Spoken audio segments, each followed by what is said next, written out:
What's going on, everybody? Johnny Mason in place. I'm here with CEO and founder of Valuetainment, Patrick, Bet, David. We're sitting here having some fun times in Costa Rica. Phenomenal time. Just had a great team dinner with the entire company here, and I wanted to sit with Patrick for a little bit before actually going to smoke a cigar. Have some funny with some of the guys.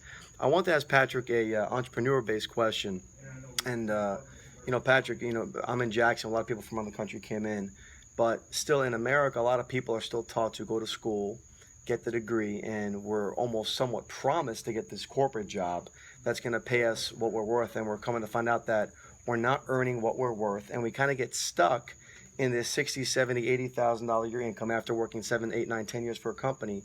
And a lot of people somehow lose the hunger factor. What would you say is the cause of losing the hunger factor, and why we get stuck in this sometimes? It's a phenomenal question that a lot of people ask, and a lot of people try to answer. And so what is it? So simple thing. One, we were having a debate earlier today with me and a friend of mine. Candy's girlfriend and I were having a conversation about LeBron James and Jordan. And she said LeBron James is the greatest of all time, ahead of Michael Jordan. I said, you got to be kidding me. Michael won, 6 out of 6 in championships, and never went to Game 7. And she says, but LeBron James is this and this and that. I said, look, let's do an NBA draft pick, okay? You pick your top 5, I pick my top 5. I give you first round draft pick. Pick the player at the peak. She picks LeBron first. I pick up MJ. She picks, who does she take second? She takes Magic second. I'm like, she takes LeBron and Magic on the same team, and I take Shaq second. I said, it's game over. I said, I have the most dominant center of all time, and I have the most competitive, fierce, just a beast of an athlete as Michael Jordan. And you have LeBron and Magic, similar positions. And then she starts telling me all these things about LeBron. I said, but there's a part of that you don't know of LeBron on the argument I make that I'll give you. And she says, what is it? I said, first of all, Michael Jordan grew up in a family where both his mom and dad were extremely driven of pushing this guy to compete. And Michael Jordan had something LeBron didn't have. Michael Jordan had an older brother that was better than him in basketball. So his older brother kept bullying him.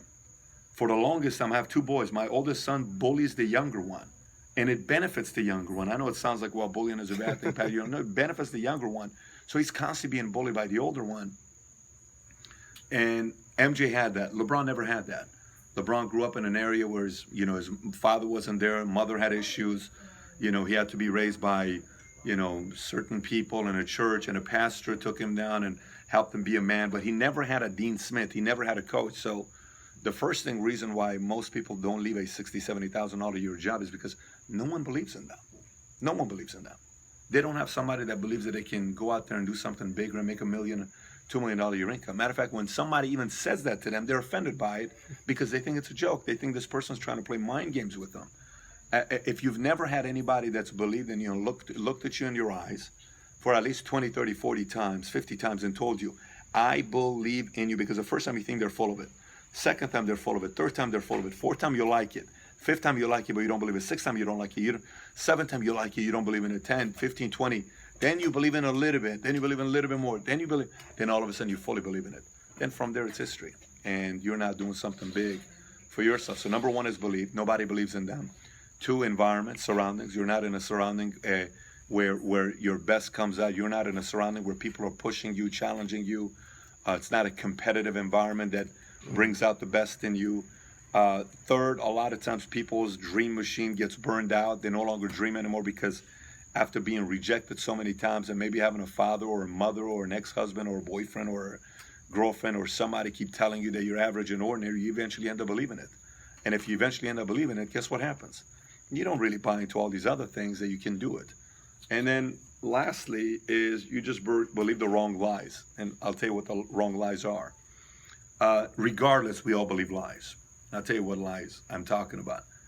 You either believe you're a loser, which is a lie, or you either believe you're going to be a millionaire one day, which is a lie, right?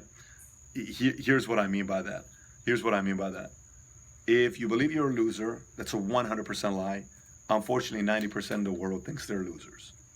Deep down inside, they have insecurities. They've been humiliated before. They've had painful losses. They've had devastating losses.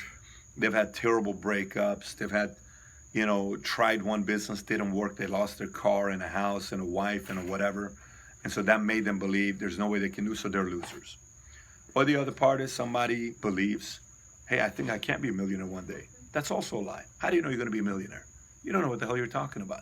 But if you're going to buy a lie, why not buy the lie that you're going to be a millionaire one day? I mean, it's a lie. But if I'm going to buy a lie, I'm going to buy that second lie. Because we have choices which lies we're going to believe in. Unfortunately, here's the crazy thing. Most people end up making the lie of you're a loser the truth. Did that make sense? Most people end up making the lie that I'm a loser end up becoming the truth, because they end up becoming losers because they bought that lie. And a few who buy the lie that one day I can become a millionaire end up becoming a millionaire because they bought the lie of becoming a millionaire and eventually becomes the truth. I'm a 1.8 GPA kid from a broken family. I never once finished a book in my life till 21 years old. I was forced to read Of Mice of Men, and that was then, this is now. Never finished the book cover to cover. I had a teacher, English teacher. Her name was Miss Collins, and she would make fun of my reading abilities because I didn't read that well. And then I was told by a guy named Robbie Solomon, who was my boss at Bally's, and another man named Cisco, who were the first two sales managers that actually believed in me being decent in sales. And they kept encouraging me that I could one day be a good salesman. And Robbie recommended me how to win friends and how to master the art of selling. My sister recommended me how to win friends and influence people. Another person recommended me Rich Dad Poor Dad, and the rest was history. I never thought I was going to be, I almost gave up sales and went back to being a Hummer mechanic for a Hummer dealership, the only Hummer dealership in town, which was in Camarillo. I was going to go be a Hummer mechanic because that's what I did in the Army. I was going to go become a cop. I had thrown in the towel for everything. So what happened all of a sudden? Somebody believed. I was hungry. I believed the lie that one day I can be a millionaire. I started reading. I worked my butt off. I put myself in humiliating situations. I got embarrassed, rejected, ridiculed, violently opposed, all this stuff. And then eventually, nowadays when people see my videos and they talk about Valuetainment and they think I came from this Middle Eastern family where my dad was a lawyer, my mom was a doctor, and I, all this other million. We live in Beverly Hills. That's not the case. I'm just a regular guy that worked on those following areas. So a long-winded answer to your question, I would say all of those things combined together is why the $60,000, $70,000 guy in corporate ends up staying there for 30, 40 years and never really ends up fulfilling their potential, living their dreams, but they get stuck there. But the good news is every single one of them can get out. Every one of them. Love it. Love it, love it, love it. Patrick, thank you for that. And you can follow Patrick on patrickbetdavid.com as well as Valuetainment. Go to YouTube and follow the Valuetainment channel. Subscribe to the channel. Also, you can follow us on johnmasonmoney.com as well as the John Mason Money YouTube channel. And we'll see you guys back home in the States. Take care, everybody. Good night. Bye-bye. Bye-bye.